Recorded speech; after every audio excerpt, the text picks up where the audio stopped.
So once again, my dining room is a disaster. So the update this week is late last week I got 4 out of the 5 plant racks I had ordered. One is lost in the mail, along with a plant that's currently lost in the mail, and it was an unrooted cutting too. So it was supposed to show up here last Thursday. It's now Monday. I'm losing hope. So I had ordered, I don't know if you can see that these have wheels. So I ordered a couple racks. Hi Georgie, with wheels. And so there's these two, and then this one.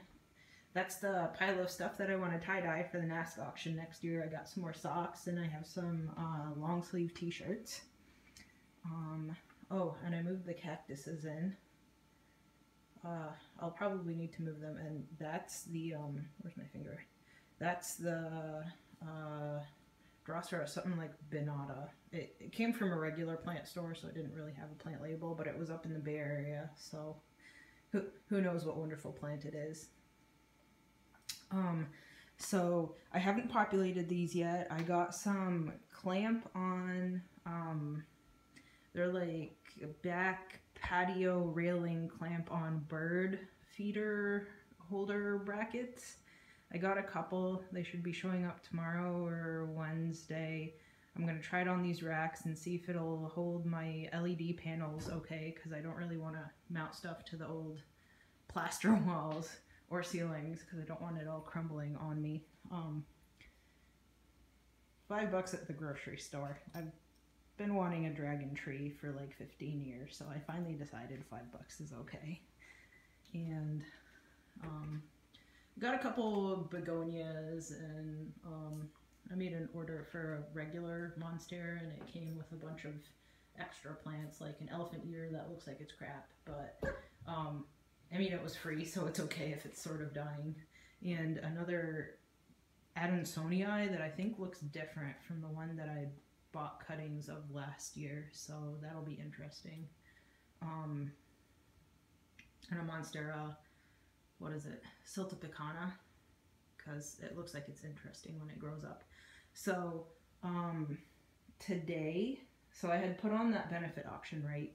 So the same person ended up getting both pieces for a ridiculous sum. I'm happy for NASC.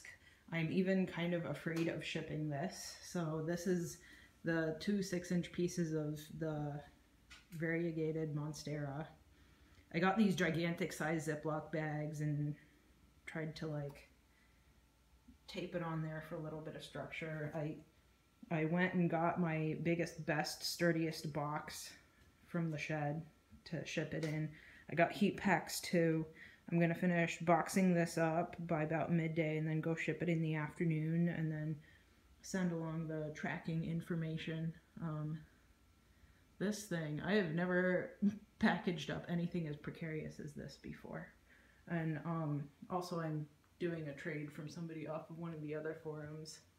They have a different kind of variegated monstera, so I decided why not if I'm already chopping up mine because it was leggy. So I've made it into like 20 little 1 to 2 to maybe 4 node pieces that I'm trying to root to get a nice full bush going instead of the leggy, horrible mess that I had from torturing it in San Diego. So it was just going to be a trade for the monstera variegated, but I always toss in some extra stuff, right, as you do. So usually if you have one of these, you kind of collect some other variegated stuff. So I threw in a variegated vanilla and some Drosera scorpioides gemme too, because I don't know, I think I want all the regular plant people to also get addicted to carnivorous plants too, because they really should be as popular as orchids, just like Victorian times again. Oh, and I was thinking about Ceropegia sandersonii for years and years. I kind of wanted one in San Diego. That was it. I never ordered it there because I didn't have the room.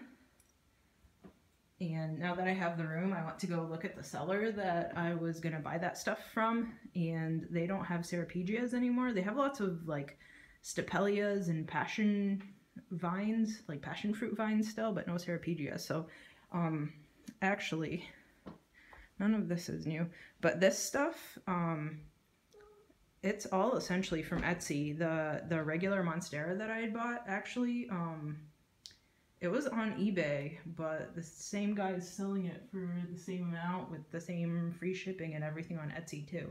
So essentially everything's on Etsy. So all of the racks are here because there's sort of some sunshine that peeks through, because I wanted to give these things a little bit of sunshine while they're acclimating. So I'm gonna drench them all in bonide when they sit here for at least a week, because at this point I'm just like giving everything a prophylactic dose of pesticide because I'm afraid.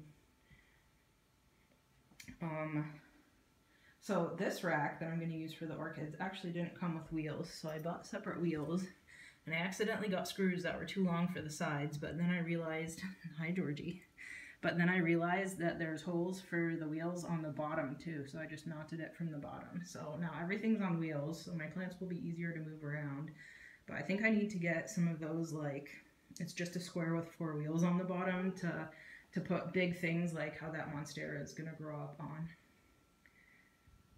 That's just a pile of packing papers, and I really need to get this pressure cooker out. I was going to can stuff, but it was on back order so long that the garden isn't alive anymore, so I don't have things to can anymore, and I think I need to try out at least cooking some rice in it to make sure it works.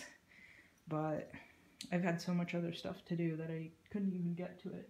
So update on the roof, it was 50-50 if insurance was ever going to cover it because of the way that it was installed. They decided no after I escalated it, so I'll be out of pocket. But luckily it's not a $20,000 job, just like $2,000. So no more plants after this. I'm glad I bought them when I did, and then I won't be able to buy any more for a while, so fine. What else? I got more of the, well, I think you saw last time that I'd gotten everything down. So I've been going through and restapling things and rehammering it into the ground when it comes up. And I also pulled up a ton of the dead tomatoes and stuff in the garden yesterday. It was windy last night, so those tumbleweeds of dead tomatoes. Oh, you can't really see that too well.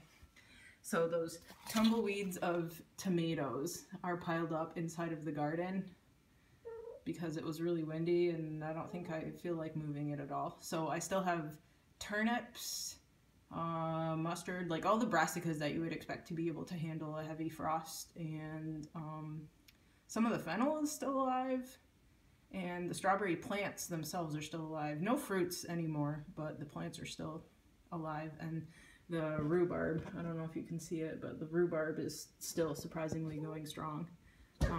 The ground is too hard to move it yet anyway. I still haven't dug those holes because the ground is too hard. And it's supposed to rain on Wednesday and Thursday. Thursday being Thanksgiving, of course. So I might be outside for Thanksgiving digging some holes.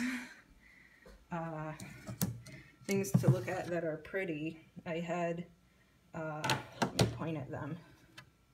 This and this picture just opened yesterday, so this guy's finally growing in nicely. Madagascariensis looks like it always does. Hopefully the little piece of, where's my finger? Hopefully the little piece of Adelaide right there turns into little plantlets and I didn't pull off a leaf in vain. I guess Cephalotus olerese belong in a terrarium because when I don't have them inside, then they die. And maybe that's it for this week. I'm exhausted from all the work I did this weekend, so that's that, I guess. Okay, till next week. Bye. Oh, and real quick, this is what I did to that Monstera. Hopefully at least some of it survives, but I'm glad to have made it more reasonable because it was like really bad and leggy. Here's all the leggy parts. That's like barely dirty perlite that I put some Miracle Grow on in a fried chicken container, which has nice vents on the side, so we'll see if they rot or sprout. Oh, and I repotted the ferns. Hopefully this is one of those purple veined ones because this one didn't end up being.